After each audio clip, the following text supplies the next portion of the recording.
rekaman kami dapatkan sebelum pertandingan. Ya. Kalau berapa? Indonesia khusus, target 2. Pelatih timnas di bawah usia 23 tahun Aji Santoso dan Wakil Presiden Yusuf Kala menyerahkan penuntasan dugaan pengaturan skor di SEA Games kepada kepolisian. Berikut adalah kutipan pernyataan mereka. Yang pertama begini, kalau itu ada bukti, ya kita nggak usah terlalu emosional juga nanggapnya. Kalau itu ada bukti, diserahkan ke polisi, buktikan siapa yang ngomong, siapa pemainnya atau siapa pelatihnya yang ada pengaturan skor, ya udah diperiksa polisi. Kalau salah, kalau memang benar ditangkap, di penjara, selesai, ya kan? Jangan sampai anak-anak sudah berusaha maksimal dengan persiapan waktu yang mepet, ini jadikan isu. Saya juga nggak tahu yang menggembuskan isu ada pengaturan skor itu siapa, tapi yang jelas, apalagi kalau dari pelatih tidak 100%, 1000% saya jamin tidak. Dengan saya tadi juga ditelepon sama teman-teman wartawan, katanya sudah ada rekamannya antara Bandar sama pemain. Nah kalau ini udah clear, udah jelas, tinggal diambil aja rekamannya, itu kan udah selesai. Ya dibuktikan lah. Kalau memang buktikan, yang bikin hukum. Buktikan sama dengan FIFA. Kalau memang ada begitu, hukum. Boleh setuju. Kalau asal bisa dibuktikan apa yang dibuat kan.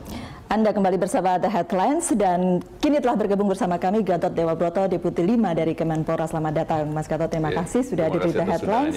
Iya, tadi kita sudah bicara soal kalau tuduhan ini berlangsung kan, kalau tidak dibuktikan, kalau tidak dibuka lebih lanjut, kasihan mereka yang dituduh juga, kasihan pemain, kasihan pelatih, kasihan ya yang disebut-sebut.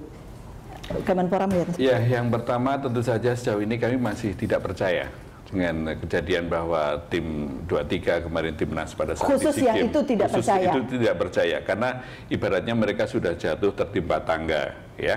Tentu saja itu harus ada clear nanti, entah itu rehabilitasi atau whatsoever namanya gitu, karena mereka tentu saja sangat merasa dizolimi ya. Kemudian tadi yang dikatakan Mas Aji juga betul. Jadi kalau dia melakukan bantahan tidak tahu, nah ini boleh saya buka sedikit ya. Ada yang pernah kami alami. Pada sisi lain, kalau memang, tapi di sisi lain kita tidak menutup kemungkinan kalau itu terjadi benar-benar proses hukum harus berlanjut. Karena yang namanya match fixing itu diatur di dalam FIFA, itu dilarang. Itu tujuan FIFA diantaranya masalah match fixing. Nah, kami di tim 9, tepatnya tanggal 4 Maret 2015, itu pernah kedatangan seseorang yang kalau dalam bahasa bola namanya runner. Datang kepada kami. Itu penghubung antara mafia dengan orang yang di lapangan. Bandar, kemudian lapangan dia akan tahu bagaimana pergerakan gitu, bebegungnya, movement yang tahu. Dia itu cerita, kalau kejadian misalnya ada match fixing, itu tidak perlu lewat pelatih. Bisa langsung ke direct pada pemain. Yang datang itu BS bukan? Kalau memang itu namanya sama, identitasnya sama, figur bentuknya sama, kami juga harus mengakui mungkin sama. Mungkin sama, tapi inisialnya memang BS. Inisialnya BS itu. Jadi datang kepada kami harus mengakui kan. Tapi sejauh ini kami belum ketemu fisik sejak kejadian. Tapi waktu itu tidak ditindaklanjuti karena apa? Karena kurang bukti? Ya karena memang terbatas. Sekali waktu itu si yang datang kepada kami, runner tersebut, waktu itu hanya sangat generalis. Sementara kami tim 9 itu berharap banyak akan terkuak. Misalnya Pak Ugro sama Ricky tanya, kira-kira siapa yang terlibat? Oh, dia masih bingung gitu. Poinnya adalah bahwa yang namanya match fixing itu sudah lama sekali, fenomena yang lama. Hanya saja kita butuh somebody yang punya strong courage, keberanian untuk mengungkap. Nah, sekarang terjadi. Makanya harapannya ini juga jangan sampai hanya pepesan kosong. Ini bisa berlanjut. Kalau Pak JK tadi betul sampaikan, harus dibuktikan. Jangan sampai, oke lah, kami sedang ada konflik dengan PSSI. Tapi kami juga harus membela PSSI kalau PSSI itu dizolimi seperti itu. Gitu. Buktikan kalau ada masalah, ada match fixing, ada pengaturan skor gitu. Iya, tadi kan saya bilang dong, ini sebetulnya tinggal selangkah lagi ke tangan aparat penegak hukum. Tapi menurut saya Mas Gatot, apalagi yang susah? Kita tidak perlu ribut satu sama lain, udah polisi jalan. Udah, nanti kemudian dari situ proses selanjutnya. Tapi itu sudah harus ada jalannya. Karena kalau tidak, menurut saya ini juga bagian dari ribut-ribut pinggiran dari persoalan mafia bola ini gitu. Dan kita tidak akan kemana-mana. Kan sebagai rakyat saya juga merasa ada dana APBN yang ada di sana. Kan itu bisa gitu. Artinya adalah alasan, dan sekarang menurut saya tinggal action misalnya dari Kemenpora atau PSSI atau siapapun lah yang berkepentingan untuk bawa itu ke sana. Sudah ada laporan ke polisi sebenarnya kan kemarin? Ya ada contoh Yohan Ibo, ada laporan, nggak ada bukti, selesai. Polisi tidak mau. Kenapa Mas Bas menduga-duga bahwa ini juga akan cepat selesai?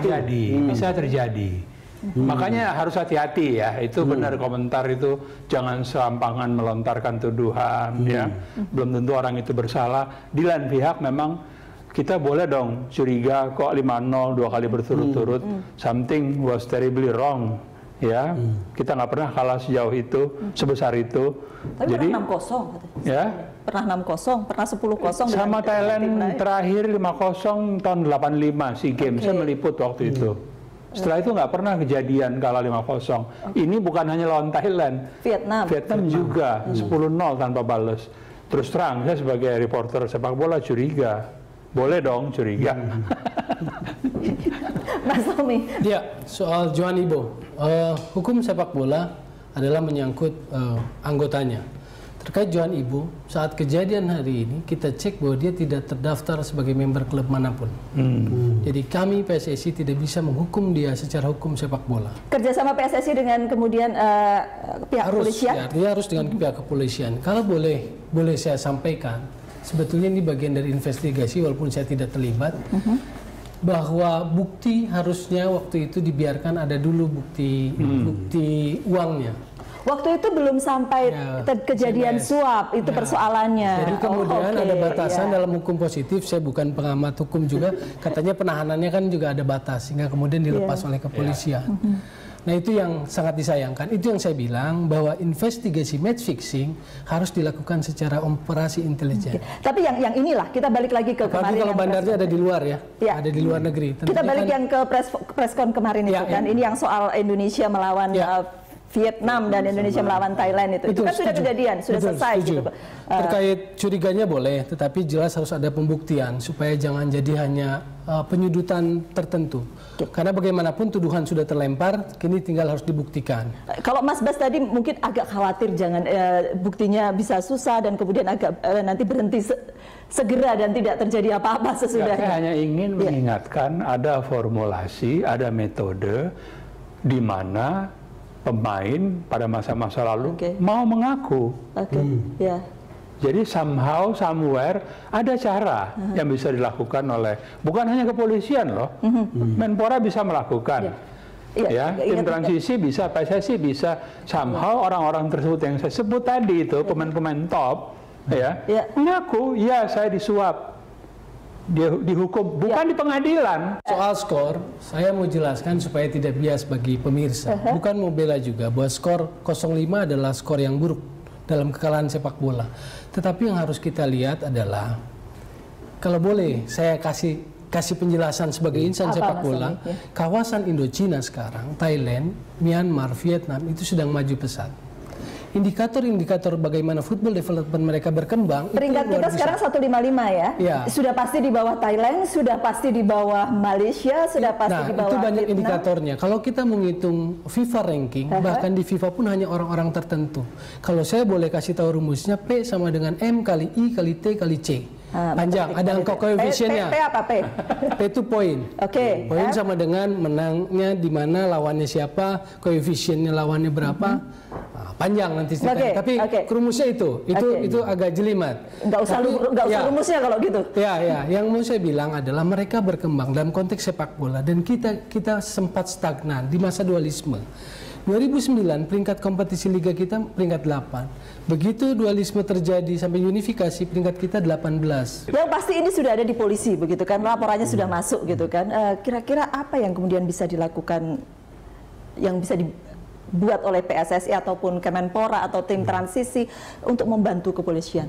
Saya kira rekening PPATK itu kan bisa dilibatkan. Jadi selain kita bicara rekaman, PPATK itu terbuka untuk bisa lihat aliran dana. Tiba-tiba rekening pelatihnya naik, tiba-tiba rekening pemain ini dengan gaji sekian naik, dan seterusnya.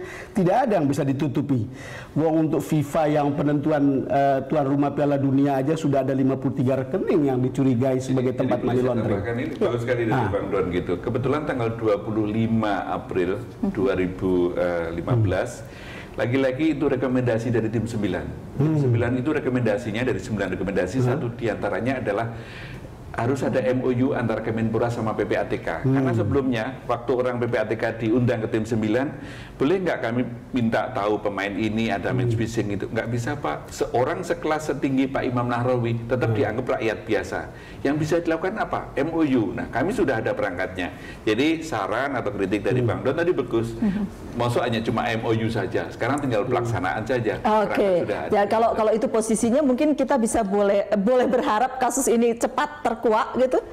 Ya mestinya kan kalau tadi Mas Bas bilang atau Mas Misrawi bilang bahwa ini ada pelatih yang sama dengan skor yang besar tahun sekian. Ini kan prasangka yang layak dicari tahu di dalam. Tapi bukan berarti kemudian mesti menuduh gitu ya. Tidak harus menuduh, tetapi kan daripada ribut terus-menerus di luaran, taruh aja di atas meja pengadilan. Saya di situ Mas. Nanti di situ akan dibuktikan ini ada atau tidak, supaya saya juga tidak bingung sebagai rakyat nonton bola kita kok cuma segini gitu. Karena ini kan pesta rakyat sebetulnya. Kita ributin ini karena hampir semua orang ingin nonton sepak bola. Bang Dan sebagai penggemar bola soalnya. Iya. Jangan-jangan nggak nonton lagi. Pemain-pemain itu memakai bendera merah putih dan Garuda. Iya, itu lebih nama kita loh itu. Tidak main-main begitu ya. Kita break dulu, kita akan lanjutkan nanti ya. Kami akan kembali untuk Anda sesaat lagi.